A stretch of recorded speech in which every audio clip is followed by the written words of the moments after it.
Good afternoon to you. For those of you who don't know me, my name is Silke Kaiser, and I've been conducting truth verification tests for about 15 years. I use a system called AVSA, which in turn uses voice stress testing.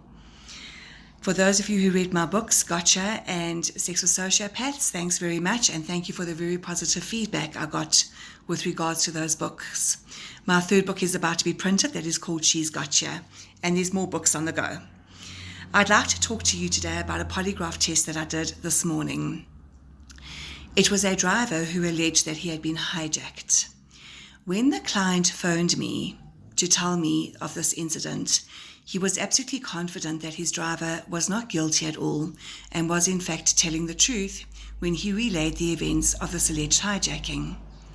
What raised a red flag for me, based on experience in testing drivers who allege they've been hijacked, is that when the driver got to the police station finally after his ordeal and asked one of the police officers to phone his boss or his employer or his manager, the driver was unable to speak. He was so traumatized.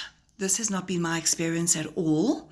When people are deeply traumatized, they need to talk about this many, many times in order to process this and to desensitize their brains to the horror of being held up at gunpoint or being threatened in such a way that they felt that their lives were in danger. That is 100% trauma if you are ever in that situation. I obviously did not say anything to the client that I was already suspicious. I kept everything to myself. When I arrived this morning, I'm going to call the driver Michael. That is not his real name. Head office had actually requested the test. The branch manager himself had not requested the test. As mentioned, he had full faith in his employee. This employee is a much loved employee, adored by everybody in the company, and he was crying a lot from the trauma. As a polygraph examiner, I think we learn when tears are real and when tears are not real. When this gentleman sat down in front of me, he immediately began to cry. When tears are real, I'm deeply, deeply sympathetic. And in fact, the drivers that I have tested in the past who were genuinely hijacked, I have not even gone on to test them.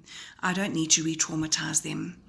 But there are certain red flags for me. I'm not an expert and I'm not a psychologist. But as I've mentioned, when you become a polygraph examiner and you've been testing for many years, you learn a few things. I think almost like a police officer, even though, of course, my job is not nearly as dangerous as a police officer's. In fact, my job is not dangerous at all. When Michael sat down in front of me, he began crying. The statement that he had given to the police is he had said that he had been stopped by 3 cars. They had boxed him in outside Cosmo City, which is actually where he lives. He was driving the company van at the time, and that they had broken the window and that the glass had fallen all over him, and he would never forget that moment. He also then made further allegations that he had in fact been kidnapped.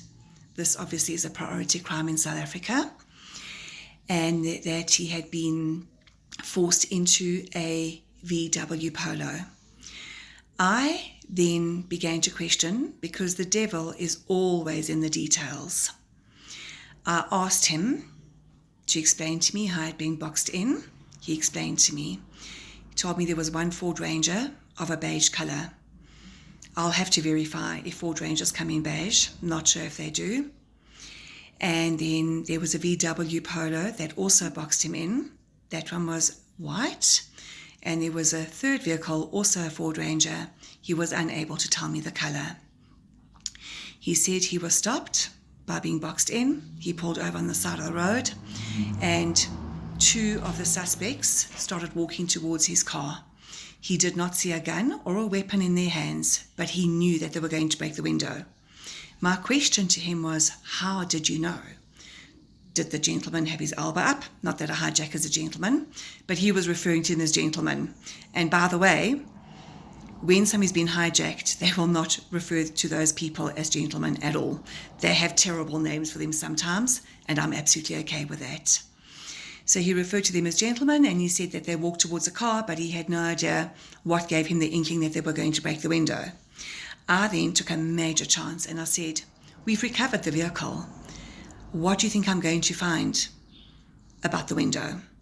And he said, oh, I don't know if they actually did break it or not. And right there, folks, is that we now knew that he was lying.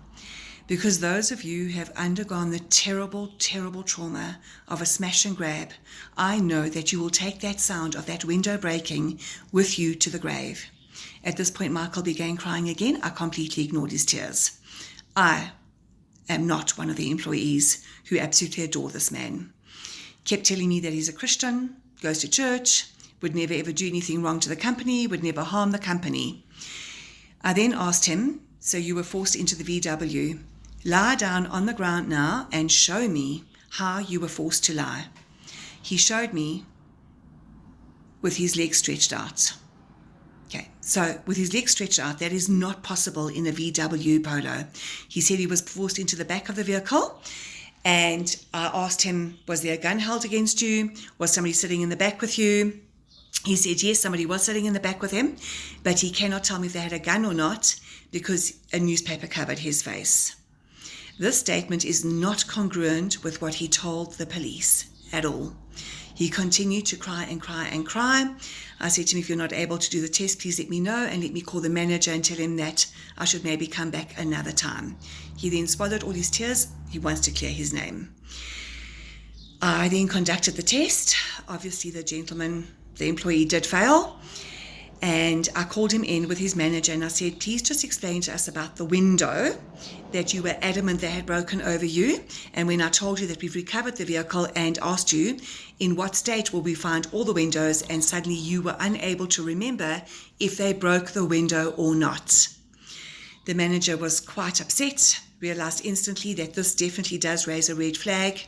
The insurance assessor will be going out and will also be conducting his own interview upon the employee. And I can guarantee you 100%, again, based on experience, the statement will change again.